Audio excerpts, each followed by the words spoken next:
Terima kasih Tuhan Yesus yang baik. Engkau melayakkan kami, mengizinkan kami, anak-anak-Mu saat ini datang sembah sujud di hadapan Engkau. Siapalah kami ini? Ya, kami anak-anak Tuhan yang seringkali jatuh dalam dosa.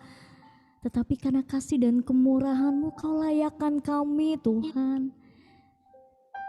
Kau jadikan kami indah, Kau jadikan kami berharga di mata Tuhan. Dan Kau memulihkan kami. Darah-Mu menyelamatkan kami semua Tuhan. Kami mengucap syukur untuk karya salib-Mu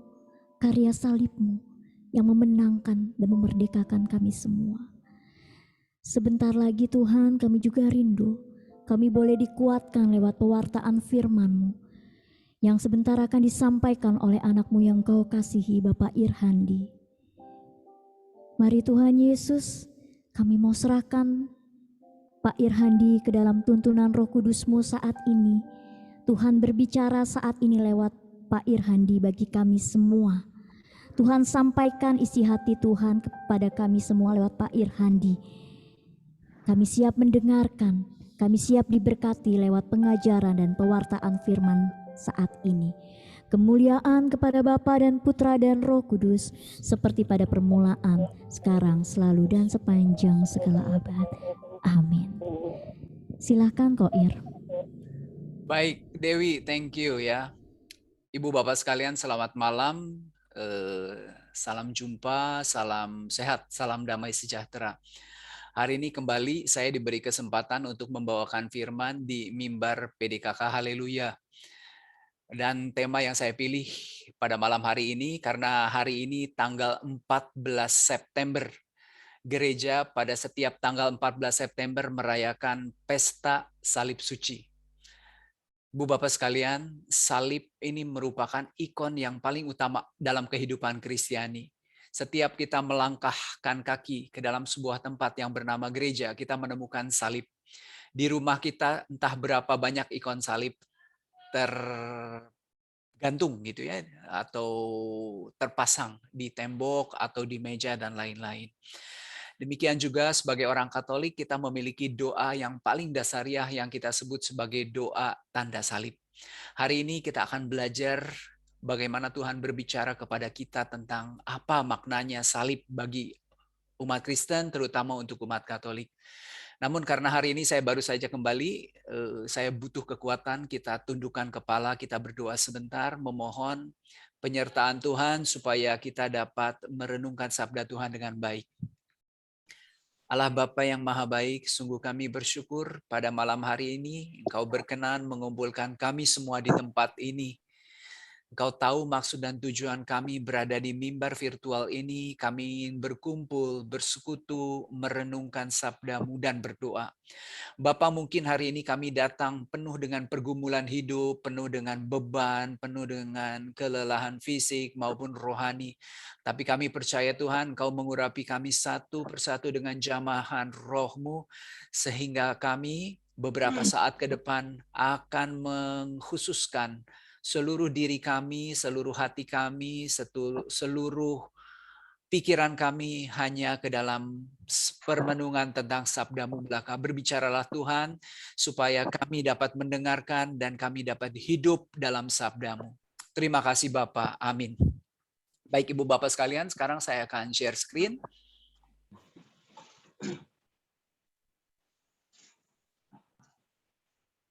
Oke, moga-moga sudah terlihat ya.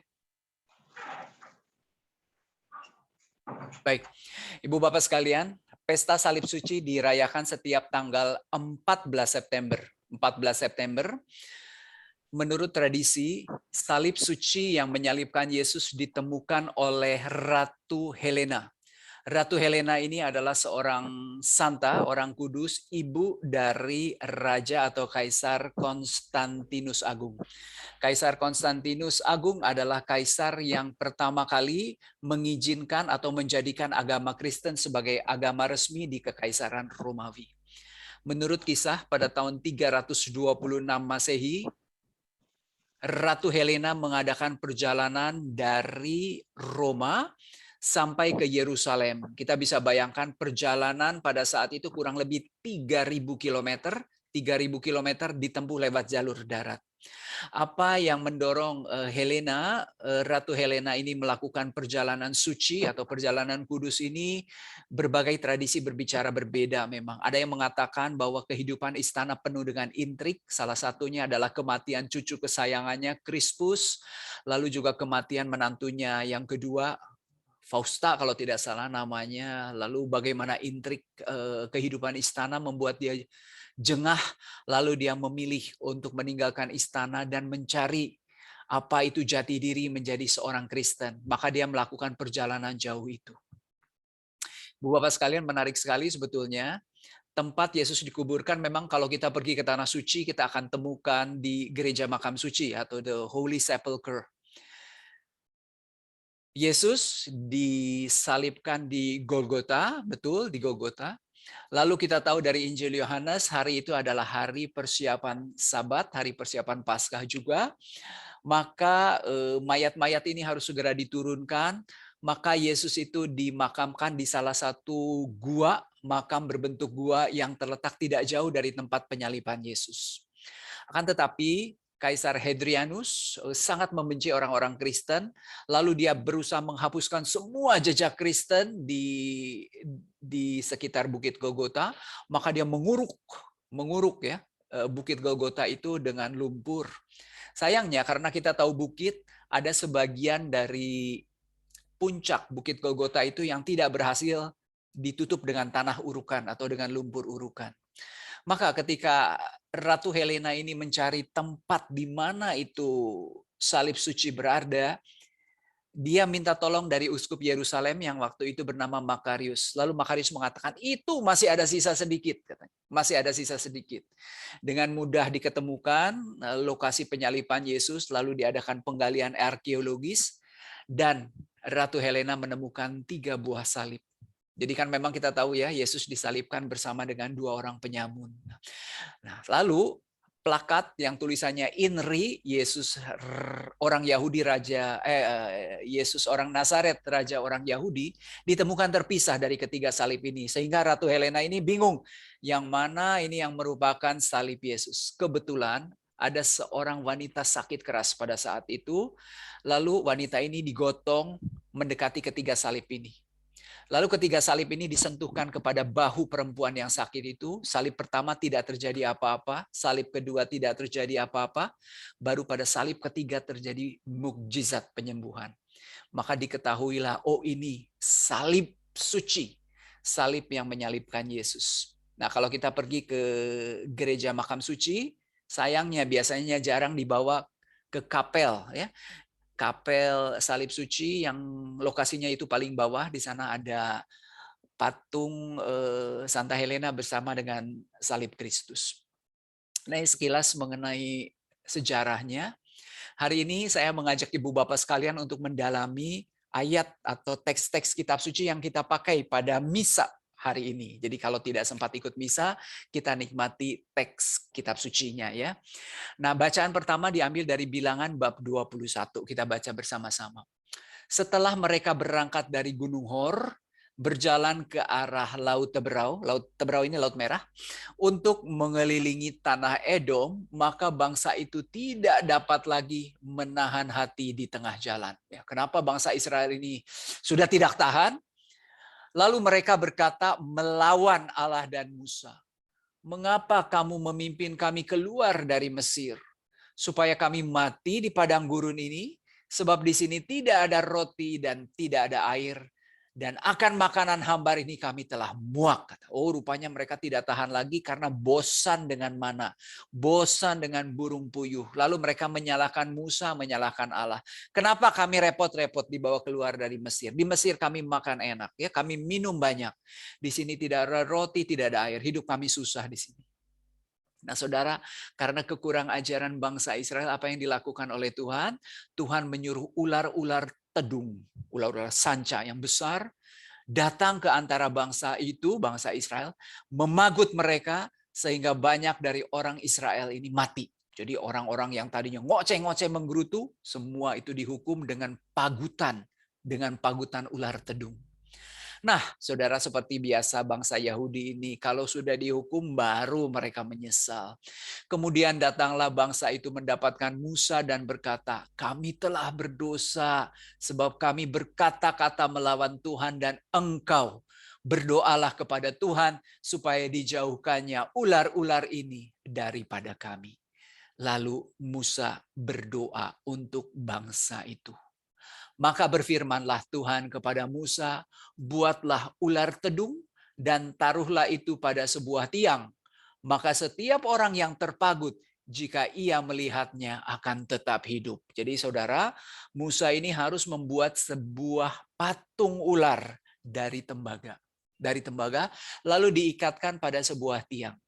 Lalu tiang ini diangkat tinggi-tinggi, setiap orang yang melihat patung ular itu, meskipun dia dipagut ular, tidak akan mati. Jadi syaratnya cuma satu, melihat. Melihat patung ular yang ada di kayu itu. Nah saudara, lalu Musa membuat ular tembaga dan menaruhnya pada sebuah tiang. Maka jika seorang dipagut ular, dan ia memandang kepada ular tembaga itu, tetaplah ia hidup. Jadi syaratnya hanya satu ya, memandang atau melihat. Nah saudara, orang Yahudi ini memang ngaco sekali. Coba kita lihat, patung tembaga yang dibuat oleh Musa di padang gurun ini akhirnya juga disembah sebagai berhala. Baru nanti di kitab 2 Raja-Raja bab 18 kita menemukan Raja Hizkia ini berusaha mereformasi pelaksanaan ibadat dan agama di Palestina. Lalu kita lihat menjauhkan bukit-bukit pengorbanan, tempat dewa-dewi kafir disembah, meremukan tugu-tugu berhala, ini biasanya digunakan untuk menyembah dewa kesuburan, Dewi Ishtar, lalu juga menghancurkan ular tembaga yang dibuat Musa, sebab sampai pada masa itu orang Israel memang masih membakar kurban bagi ular itu yang disebut Nehustan. Ini bacaan yang pertama. Jadi di bacaan pertama dengan jelas, syarat manusia yang namanya orang Israel, bangsa Yahudi itu selamat dari kematian adalah memandang patung ular yang diangkat pada kayu. Diangkat oleh Musa ya. Baik, ini bacaan yang pertama. Sekarang kita lihat bacaan yang kedua. Bacaan kedua ini diambil dari surat Filipi. Surat Filipi bab 2 ayat 6 sampai dengan ayat 11. Yesus yang walaupun dalam rupa Allah tidak menganggap kesetaraan dengan Allah itu sebagai milik yang harus dipertahankan, melainkan telah mengosongkan dirinya sendiri dan mengambil rupa seorang hamba dan menjadi manusia sama dengan manusia. Dan dalam keadaan sebagai manusia, ia telah merendahkan dirinya dengan taat sampai mati, bahkan sampai mati di kayu salib. Itulah sebabnya Allah sangat meninggikan dia dan mengaruniakan kepadanya nama di atas segala nama, supaya dalam nama Yesus bertekuk lutut segala yang ada di langit dan yang ada di atas bumi, yang ada di bawah bumi, dan segala lidah mengaku Yesus Kristus adalah Tuhan bagi kemuliaan Allah Bapa. Saudara, Rasul Paulus mengajarkan kepada kita bagaimana cara kita memahami salib, ya, makna salib bagi orang-orang Kristen. Kita lihat makna salib ini mengandung arti merendahkan diri atau mengosongkan diri, kenosis begitu ya. Yesus ini kodratnya ilahi, dia setara dengan Allah. Ya. Tetapi dia tidak menganggap kesetaraan dengan Allah itu sebagai sesuatu yang harus dipertahankan. Ini berbeda dengan manusia atau dengan iblis. Ingat Adam. Kenapa Adam atau Hawa? Kenapa Hawa ini tergoda untuk makan buah yang terlarang? Karena setan berkata, kalau kamu makan buah itu kamu akan menjadi sama seperti Allah. Demikian juga iblis ya. Iblis adalah malaikat yang jatuh karena dia menganggap diri sama seperti Allah. Tapi Yesus itu justru terbalik. Dia Allah, tetapi dia tidak mempertahankan kealahannya itu. Tapi dia mengosongkan diri, merendahkan diri, mengambil rupa seorang hamba. Hamba lalu menjadi manusia. Dalam keadaannya sebagai manusia itulah dia mati, bahkan sampai mati di kayu salib. Pada zaman itu, mati di kayu salib adalah mati dengan terhina. Ibu Bapak sekalian, kalau kita mengikuti bulan kitab suci nasional tahun ini, pertemuan yang kedua, kita melihat kenapa Yesus itu di depan makam Lazarus dia menangis. Karena Yesus tahu kematian itu adalah peristiwa kehidupan manusia yang paling tragis, paling menyedihkan, paling memilukan. Maka dia ikut menangis. Kenapa? Karena dia itu memiliki keadaan sebagai manusia. Ya, dia tahu kematian itu memang menyedihkan. Jadi air mata Yesus bukan air mata pura-pura. Nah, saudara, di sisi Yesus ini merendahkan diri, mengosongkan diri. Akan tetapi di sisi Allah dia justru meninggikan Yesus. Lalu mengaruniakan kepada Yesus nama di atas segala nama. Apa artinya nama di atas segala nama? Nama Allah sendiri. Ya, Ibu Bapak sekalian, nama Allah bangsa Yahudi adalah Yahweh. Orang Yahudi tidak berani menyebutkan nama itu karena nama itu terlalu kudus. Kalau berjumpa dengan huruf 4 itu, Yod, Hei, Vav, Hei, orang Yahudi menyebutnya Adonai, Tuhan ya. Tuhan T-nya saja yang besar, huruf besar, yang lainnya huruf kecil. Atau zaman sekarang orang lebih suka menyebutnya Hashem. Hashem bahasa Ibrani artinya sang nama. Maka saudara menyebut namanya saja, kita hanya cukup mengatakan, itu, nama itu, sang nama. Maka saudara, Yesus justru meninggikan Yesus dengan memberikan kepadanya namanya sendiri, nama Allah. Supaya apa? Dalam nama Yesus bertekuk lutut segala sesuatu yang ada di langit, entah itu para malaikat ya, yang ada di atas bumi ini, manusia, kedudukannya presiden, bangsawan, politisi, dan lain-lain, atau yang ada di bawah bumi, ya. Mungkin jiwa-jiwa yang sudah meninggal dan lain-lain. Semua mereka itu akan mengakui bahwa Yesus Kristus adalah Tuhan. Ya. Keyakinan orang Kristen, Yesus menjadi Tuhan ketika dia wafat demi menyelamatkan manusia. Jadi saudara, memahami makna salib itu berarti di sisi manusia kita mengosongkan diri, kita merendahkan diri. Nah itu akan diganjar oleh Allah dengan meninggikan kita. Nah saudara, kehidupan manusia sekarang ini justru tidak mau mengosongkan diri, tidak mau merendahkan diri. Ya, setiap orang ingin menjadi nomor satu. Kalau bisa jadi nomor satu, kenapa harus jadi nomor dua? Ya, setiap orang ingin apa yang terbaik. Ya, kalau pakai barang-barang yang paling mahal, kalau makan makanan yang paling mahal, kalau rumah-rumah yang paling mewah, mobil-mobil yang paling keren dan seterusnya begitu. Nah, saudara itu berarti manusia hidup tidak memahami makna salib. Makna salib itu justru merendahkan diri. Supaya dalam kerendahan itu Allah mengganjar dengan peninggian. Baik saudara, itu teks yang kedua. Sekarang kita masuk ke bacaan Injilnya. Bacaan Injilnya diambil dari Yohanes bab 3 ayat 13 sampai 17. Tidak ada seorang pun yang telah naik ke surga selain daripada Dia yang telah turun dari surga, yakni Anak Manusia.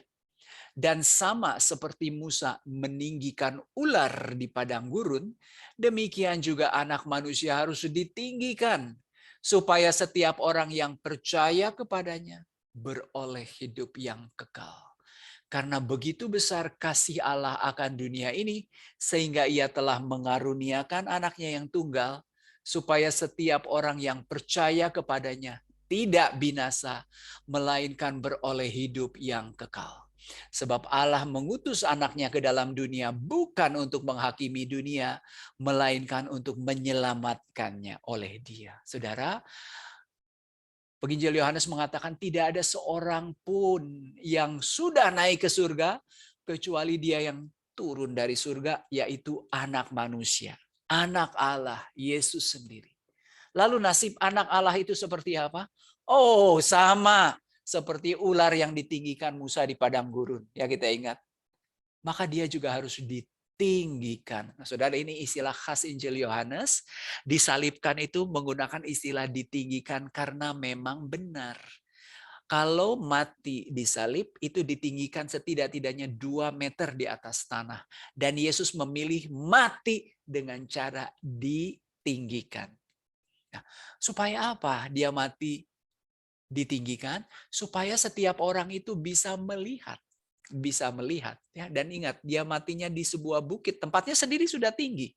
Lalu salib itu ditinggikan lagi 2 meter di atas tanah. Berarti sangat tinggi.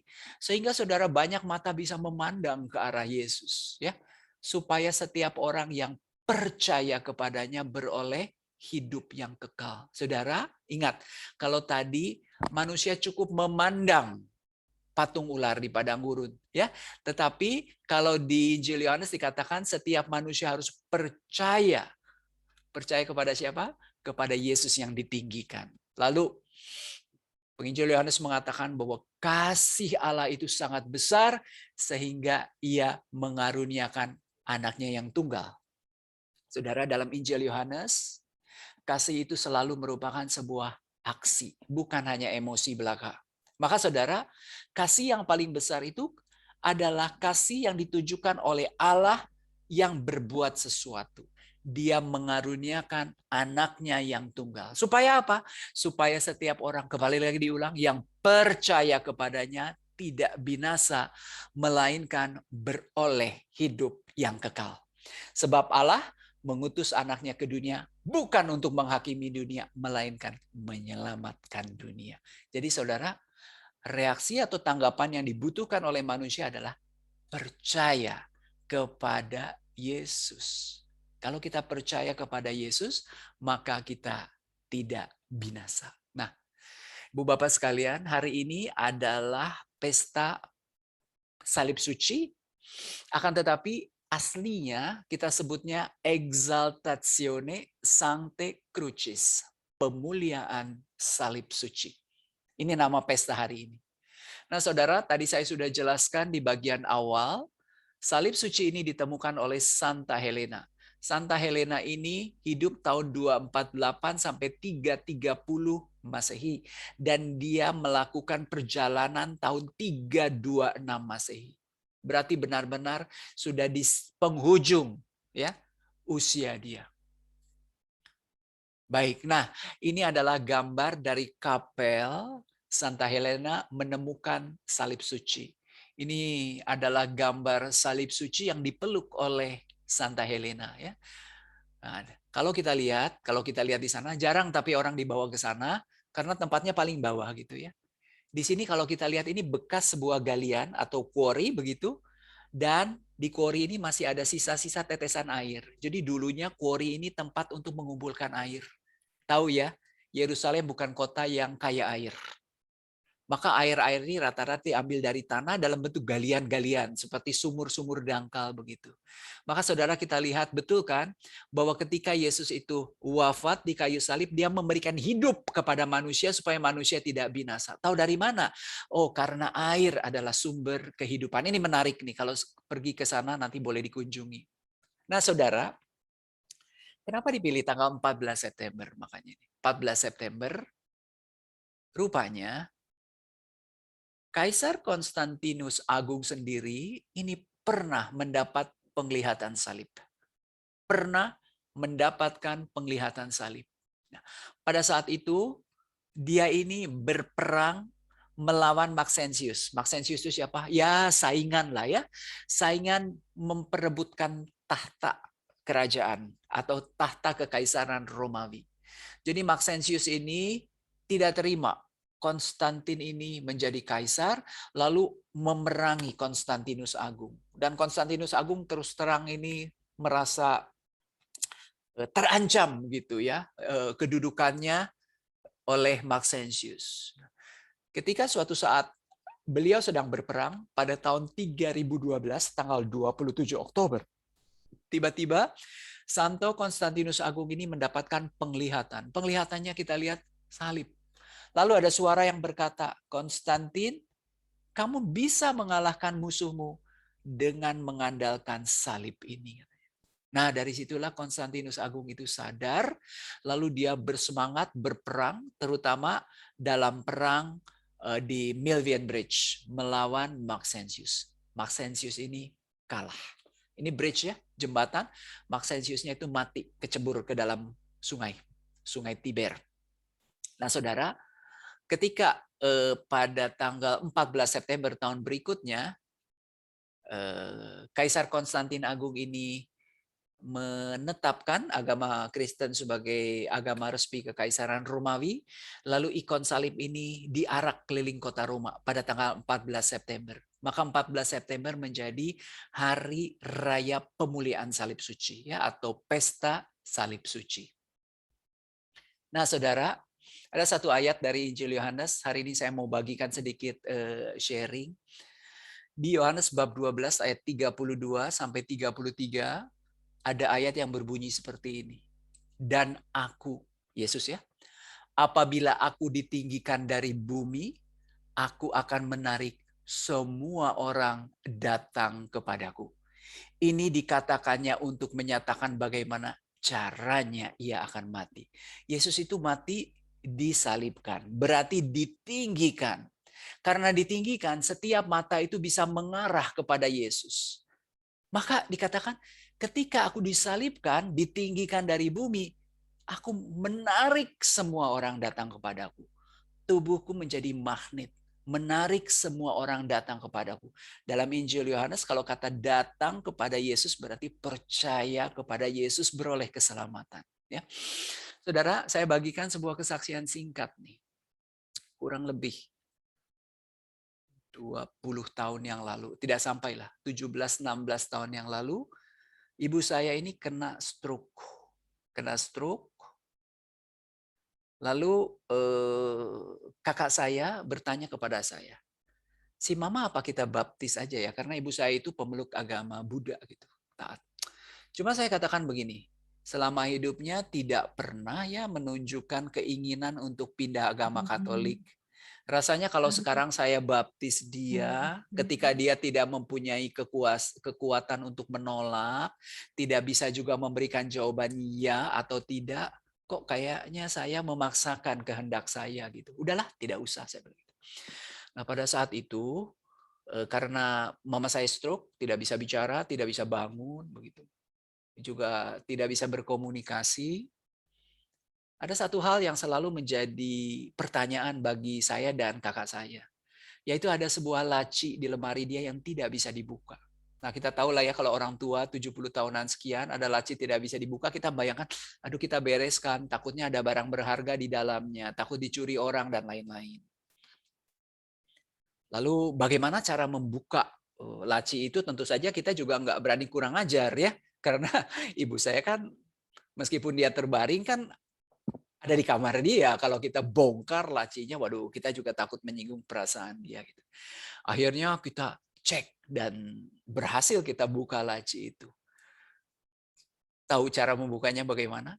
Kunci berantai. Jadi ada kotak perhiasan dia, dalamnya ada kunci. Kunci itu membuka satu laci. Di laci itu ada kotak lagi yang isinya kunci. Kuncinya membuka laci. 3 kali baru kita berhasil menemukan kunci yang membuka laci yang terkunci itu di lemarinya. Saya pikir isinya mungkin karena 70 tahun mungkin isinya emas berkilo-kilo. Ternyata tidak ada. Tidak ada satupun barang yang berharga. Karena di laci itu hanya tersimpan rosario yang patah. Saya jadi teringat. Saya memang pernah punya rosario itu lalu patah. Seperti kebiasaan dari kita ya. Rosario patah ya sudahlah. Ya. Kadang-kala kita taruh aja di mana begitu. Karena kan katanya tidak boleh membuangkan benda-benda rohani, harus kita harus kita kubur gitu di sakrarium begitu. Lalu saya baru sadar rupanya ibu saya tahu itu adalah benda rohani, lalu dia simpan dalam laci itu. Lalu saya katakan pada kakak saya, sudah, sekarang tidak ada lagi alasan untuk tidak membaptis dia. Dia menghargai benda rohani ini jauh daripada saya. Lalu saya panggil. Nah, yang membaptis ibu saya itu adalah Monsinyur Vitus Rubianto Solihin yang sekarang menjadi uskup di Padang. Ya, Romo Vitus itu saya jemput datang ke rumah saya. Lalu dia katakan, aduh Handi, saya itu nggak biasa lu baptis orang katanya. Ya karena dia kan guru kitab suci ya, bukan pastor yang berkarya di paroki. Gak apa-apa Romo, saya bilang gitu, bukunya ada semuanya lengkap kok gitu. Nah, lalu saya ingat sekali Romo Vitus itu lalu pertama kali mengurapkan minyak katekumen pada dahi ibu saya. Lalu dia jelaskan kepada kita semua. Ini loh ya katanya gitu. Karena ibu ini belum pernah belajar katekumenat. Jadi saya berikan minyak katekumen sebagai lambang bahwa Allah atau Kristus sendiri yang mengajar dia. Kita ingat tuh, minyak katekumen juga diberikan pada baptisan bayi. Karena bayi juga nggak ikut katekumenat. Maka siapa yang mengajar bayi, siapa yang mengajar ibu saya selain Yesus sendiri. Makanya diberikan minyak katekumen. Nah, setiap kali saya ingat ayat ini, saya selalu berdiri bulu roma saya. Kenapa? Hari itu pas bacaannya bacaan ini. Yohanes bab 12. Ketika aku ditinggikan dari bumi, aku menarik semua orang datang kepadaku. Monsinyur Vitus pada hari itu berkhotbah dengan sangat indah. Dia katakan, ibu ini katanya ya, memang tidak pernah ikut pelajaran katekumenat katanya. Akan tetapi ingat ketika Yesus ditinggikan, Yesus itu mempunyai magnet untuk menarik semua orang datang kepada dia. Dan ibu ini termasuk. Aduh saya nggak bakal lupa. Saya ingin meneteskan air mata karena saya ingat ibu saya. Nah maka saudara, itulah kehebatan dari salib ya. Kehebatan dari salib. Paulus di penghujung surat kepada jemaat Galatia bab 6 ayat 14. Ini. Surat Galatia ini ditulis oleh Paulus lewat perantaraan seorang sekretaris atau juru tulis. Tetapi khusus di bab 6 dia menulis sendiri. Maka dia katakan, ini tulisanku sendiri ya. Tulisanku hurufnya gede-gede. Lalu apa salah satu yang dia tulis sendiri? Dengan tulisan tangannya. Tetapi aku sekali-kali tidak mau bermegah selain dalam salib Tuhan kita, Yesus Kristus. Sebab olehnya dunia telah disalibkan bagiku dan aku bagi dunia. Saudara, kalau hidup kita ini mau bermegah, bukan karena rumah kita yang mewah. Bukan karena mobil kita yang mahal, bukan karena pakaian kita yang bermerek, bukan karena perhiasan-perhiasan kita, bukan karena deposito kita yang banyak dan lain-lain, tetapi bermegah dalam salib Tuhan. Kenapa? Karena bermegah dalam salib Tuhan berarti dunia ini kita salibkan. Ya, aku disalibkan bagi dunia, dunia disalibkan bagiku. Berarti sekarang, aduh, orang yang lama itu sudah mati, ya. Handi yang lama itu sudah mati, Nana yang lama itu sudah mati. Sudah disalibkan. Sudah disalibkan. Nah, cuma pengajaran seperti ini apakah bisa diterima setiap orang? Oh, Paulus menyadari kepada jemaat di Korintus, dia berkata, pemberitaan tentang salib memang adalah kebodohan. Kebodohan bagi mereka yang akan binasa. Jadi banyak orang yang mengatakan, aduh masih percaya ajaran kayak gini? Bodoh sekali. Sekarang ini siapa yang punya uang tunai, dia yang menjadi raja. Siapa yang mempunyai kekuasaan, dia yang menjadi pemenang. Kok bermegah dalam salib? Bermegah dalam pengosongan diri, bermegah dalam kerendahan diri, bodoh amat. Betul kata Paulus, ini kebodohan bagi mereka yang akan binasa. Tapi bagi kita yang diselamatkan, pemberitaan itu adalah kekuatan Tuhan. Saudara, di tengah pandemi ini, apa yang paling kita butuhkan? Kekuatan Tuhan. Kekuatan Tuhan. Kekuatan Tuhan sekali lagi. Dan berita tentang salib ini adalah kekuatan Tuhan. Lanjut ya. Nah, saudara, di surat Rasul Paulus pada jemaat di Korintus juga dia mencatat sesuatu ya. 1 Korintus bab 1 ayat 27 sampai 29. Tetapi apa yang bodoh bagi dunia dipilih Allah untuk memalukan orang-orang yang berhikmat. Dan apa yang lemah bagi dunia dipilih Allah untuk memalukan apa yang kuat. Dan apa yang tidak terpandang dan yang hina bagi dunia dipilih Allah. Bahkan apa yang tidak berarti dipilih Allah untuk meniadakan apa yang berarti. Supaya jangan ada seorang manusia pun yang memegahkan diri di hadapan Allah.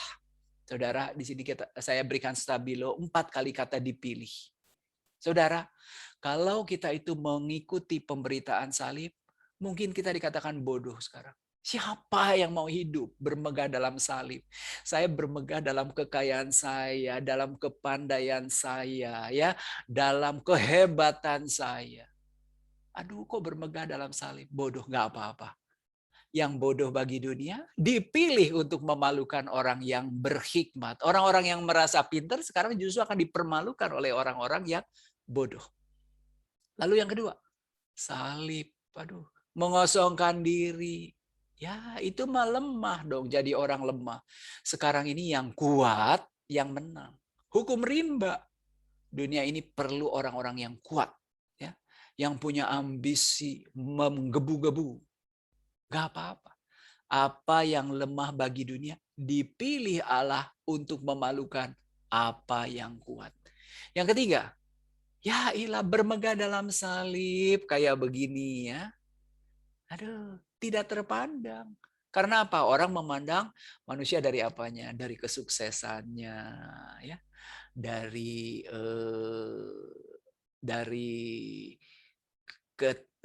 kehebatannya, dari kedudukannya dan lain-lain. Maka saudara kadangkala ini kan jadi masalah apabila mengadakan reuni ya. Wah, ada beberapa orang tidak mau hadir di reuni karena apa? Malu, saya nggak berhasil. Yang lain sudah jadi orang-orang berhasil. Ya, saya cuma begini-begini saja. Nah, saudara, apa yang tidak terpandang dan hina bagi dunia dipilih Allah. Bahkan apa yang tidak berarti dipilih Allah untuk meniadakan apa yang berarti.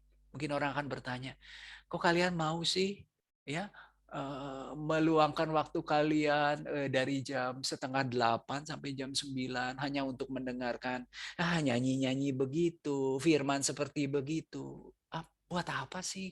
Kan gak ada gunanya. Coba kalian gunakan waktu ini, kalian bisa sukses, meraih keberhasilan yang tidak dapat kalian sangka-sangka. Itu kan tidak berarti. No, apa yang tidak berarti dipilih Allah untuk meniadakan apa yang berarti. Karena apa? Supaya jangan ada seorang manusia pun yang memegahkan diri di hadapan Allah. Ya, karena apa? Manusia hanya boleh bermegah dalam salib Kristus. Dan kita ingat, bermegah dalam salib Kristus berarti mengosongkan diri, berarti merendahkan diri. Nah saudara, sekarang apalagi makna salib bagi kita? Galatia bab 5 ayat 20 mengatakan, barang siapa menjadi milik Kristus Yesus, ia telah menyalibkan daging dengan segala hawa nafsu dan keinginannya. Crucify the flesh. Salibkan daging. Keinginan daging itu selalu berkuasa dalam diri kita. Di surat Roma, Paulus mengatakan, aku itu sebetulnya tahu loh ini salah, ini tidak boleh, ini melawan hukum. Tapi kesadaranku itu selalu ditentang oleh keinginan dagingku. Betul kan? Begitu kan ya? Kita tahu kok berzinah itu salah, korupsi itu salah dan lain-lain. Ya. Tapi keinginan dagingnya yang berkuasa. Nah, ini harus kita lakukan. Apa yang harus kita lakukan? Menyalipkan keinginan daging. Keinginan daging dengan segala hawa nafsunya. Nah, saudara, sekarang kita masuk ke slide yang terakhir.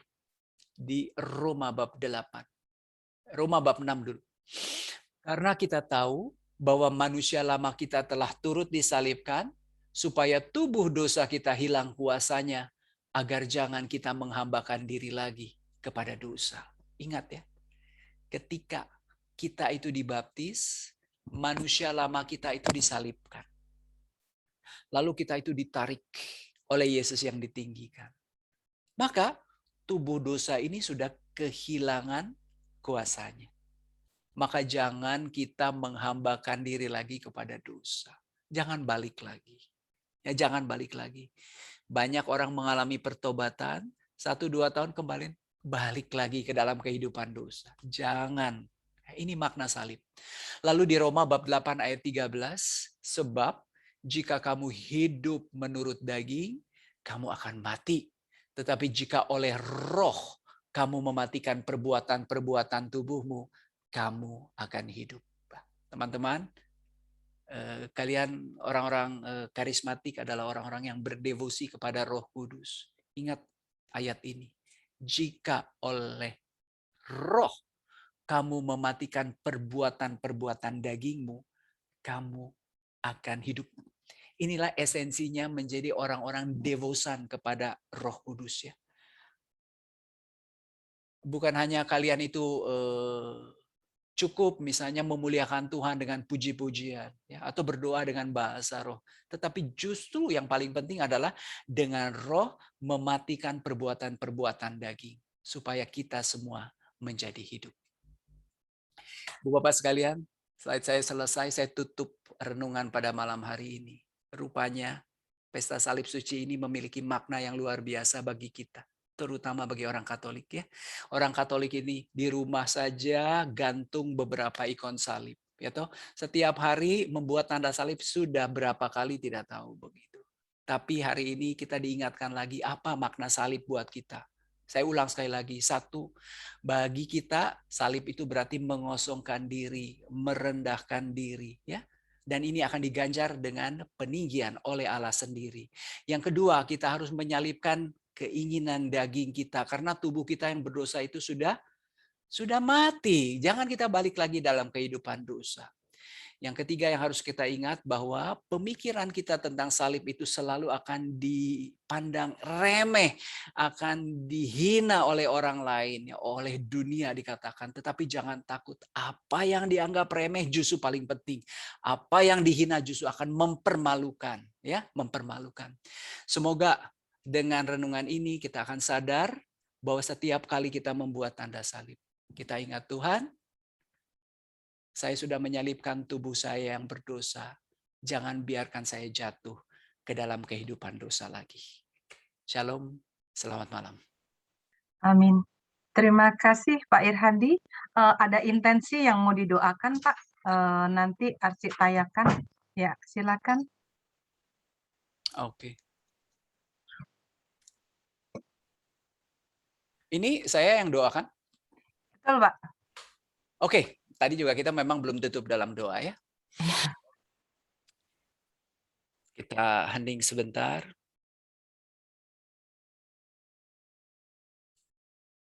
Allah Bapa yang Maha Baik, kami sungguh bersyukur Engkau telah bersabda. Sabdamu begitu manis, sabdamu begitu indah. Bapa, terima kasih. Engkau telah mengaruniakan putramu kepada kami. Ketika dia ditinggikan, Engkau menarik kami semua kepadamu. Kami percaya bahwa Engkaulah yang dapat memberikan kami kehidupan. Oleh sebab itu, Bapa, Engkau telah menanggalkan tubuh kami yang berdosa, dan Engkau akan mendampingi kami supaya hidup kami akan jauh dari keinginan-keinginan daging. Bapak, terima kasih untuk malam hari ini, karena semua pergumulan kami, semua masalah hidup kami, akhirnya dapat kami percayakan kepada Engkau, Sang Pemilik kehidupan, dan Sang Maha Pengampun. Bapak, pada malam hari ini sudah ada beberapa intensi doa yang hendak kami sampaikan kepadamu, karena kami percaya Engkau paling tahu apa yang kami butuhkan, Engkau yang paling memahami apa yang kami inginkan dan kami perlukan. Pertama, kami mohon pendampingan Roh Kudus dalam penyelesaian masalah perpajakan di tempat saya bekerja. Seorang memohon pendampingan Roh Kudus dalam penyelesaian masalah perpajakan. Bapak, Engkau sendiri sudah mengangkat Matius sang pemungut cukai menjadi rasumu. Kiranya Engkau juga dapat membantu petugas pajak yang ditugaskan pada pemohon ini, supaya mereka pun dapat menjadi Matius yang dapat menyelesaikan permasalahan-permasalahan pajak di perusahaan tempat ia bekerja dengan baik. Yang kedua, intensi doa adalah mohon pemulihan dalam usaha dan pekerjaan agar diberi kelancaran. Bapak, kami sadar selama pandemi ini banyak dari antara kami mengalami kesulitan dalam hal ekonomi. Mungkin kami kehilangan pekerjaan, usaha kami tidak lancar. Tuhan, tetapi kami percaya hanya Engkau yang dapat memulihkan semua usaha dan pekerjaan ini. Sehingga kami dapat kembali melancarkan segala kegiatan usaha kami atau pekerjaan kami, dan kami hanya mempercayakan ini semua ke dalam tangan-Mu. Intensi doa yang ketiga adalah mohon kesembuhan Papa dari penyakit kanker tulang. Ya Bapa, putramu adalah tabib dari segala tabib, dokter dari segala dokter. Dia menghardik demam-demam itu pergi. Dia menyembuhkan orang lumpuh, dia menyembuhkan orang tuli, orang buta. Tidak ada penyakit yang bisa lewat daripada kuasa putramu. Oleh sebab itu kami serahkan kesembuhan Papa dari pemohon intensi ini dari penyakit kanker. Semoga dia dapat disembuhkan dari penyakitnya dan kembali dapat menjadi bagian anggota keluarga yang penuh sukacita. Intensi doa yang keempat, mohon keturunan yang baik dan sehat jasmani dan rohani. Bapa, Abraham dan Sarah belum mendapatkan keturunan pada usia tua. Tetapi lewat 3 orang malaikat, Engkau sendiri yang berkata kepada Sarah, bagi Allah tidak ada yang mustahil. Oleh sebab itu, kami mohon supaya Engkau mengaruniakan keturunan kepada pemohon intensi ini. Berikanlah mereka putra dan putri yang sehat jasmani dan rohani. Intensi yang kelima, mohon jalan terbuka untuk mendapatkan pekerjaan yang diinginkan. Bapak, di tengah pandemi ini, di mana pekerjaan menjadi semakin sulit untuk ditemukan, kami berdoa agar Engkau memuluskan upaya dari pemohon intensi ini, sehingga dia dapat mendapatkan pekerjaan yang diinginkan. Lalu intensi doa yang terakhir adalah kedamaian dalam rumah tangga. Bapa, Engkau sendiri yang menciptakan lembaga perkawinan. Engkau menciptakan Hawa untuk mendampingi Adam. Dan Engkau berkata bahwa seperti laki-laki meninggalkan orang tuanya, demikian pula dia akan bersatu dengan istrinya dan keduanya bukan lagi dua, melainkan satu daging. Biarkanlah kehidupan perkawinan dari pemohon intensi doa ini diberikan sukacita perkawinan, diberikan kedamaian, diberikan rasa toleransi, saling memaafkan, saling mengampuni. Semoga tercipta kedamaian dan sukacita di dalam keluarga ini. Bapak, tentu saja pada malam hari ini banyak intensi-intensi doa yang tidak tercatat di sini. Karena mungkin sulit bagi kami untuk mengungkapkannya. Akan tetapi Engkau berkata, ketika kita itu tidak dapat berdoa, kita mohon kepada Roh Kudus supaya berdoa untuk kita. Dan kita hanya perlu menyampaikan doa dalam keluhan-keluhan yang tidak terucapkan. Maka Bapak, mungkin hari ini mulut kami tidak bisa mengucapkan doa apapun. Tapi kami percaya Roh Kudus yang berdoa untuk kami. Sehingga doa-doa ini keluar dari hati kami yang paling dalam. Dan Engkau tahu Tuhan, doa-doa ini apabila berkenan, Engkau akan mengabulkan doa-doa permohonan kami. Bapak, terima kasih untuk pertemuan malam hari ini. Terima kasih untuk seluruh petugas, untuk pengurus seksi PDKK Haleluya, untuk Dewi dan Marcel, teman-teman pelayan yang lama bergumul dalam pelayanan bersama-sama dengan hamba-Mu ini.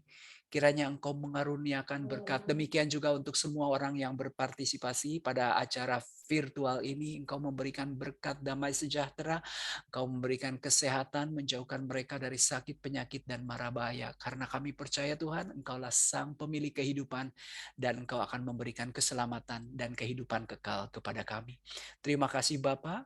Terima kasih karena beberapa saat terakhir ini, Engkau benar-benar yang mengisi hati kami dan kami sudah merenungkan sabda-Mu.